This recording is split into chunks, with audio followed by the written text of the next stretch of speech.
Ogan na lalpa chu fakla ka ko chunga om zong zong te u aming thiang rim chu fakra u leile van siam tu pathian ngei chu ka chuang zel don Krista chu ka fak zelang aming thiang him kantana ngei lan tu chu a chuang a piang in chuang ro se ka chuang zel don Krista chu ka fak zelang aming thiang him kantana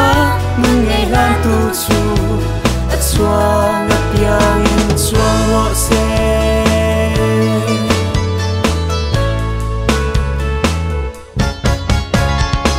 Oganna lalpa chu fakla ichunga thak na theil su I kholo na tengai damin inat na te ati dam china Oganna lalpa chu fakla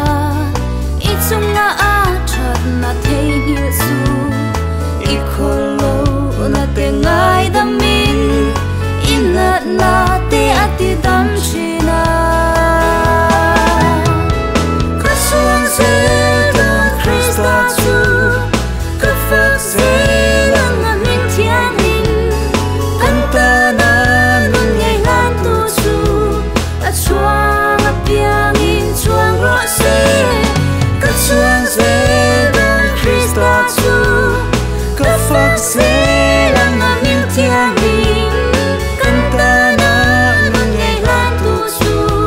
a chuang a piang in chuang ro se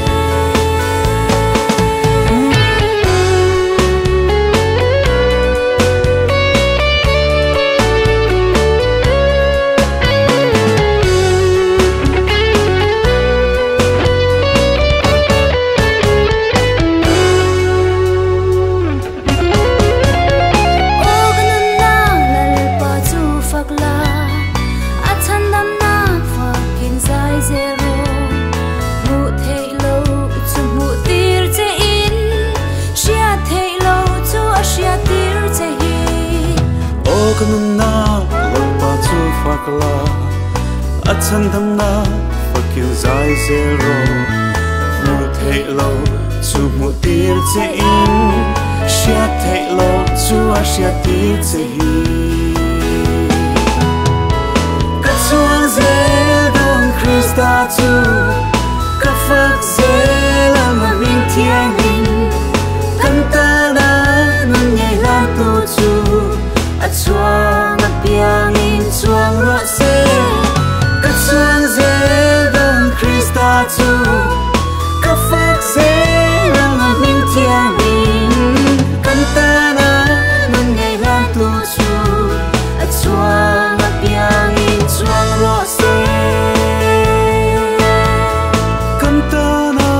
nun ngei lan tu chu a chuang a piang in chuang ro se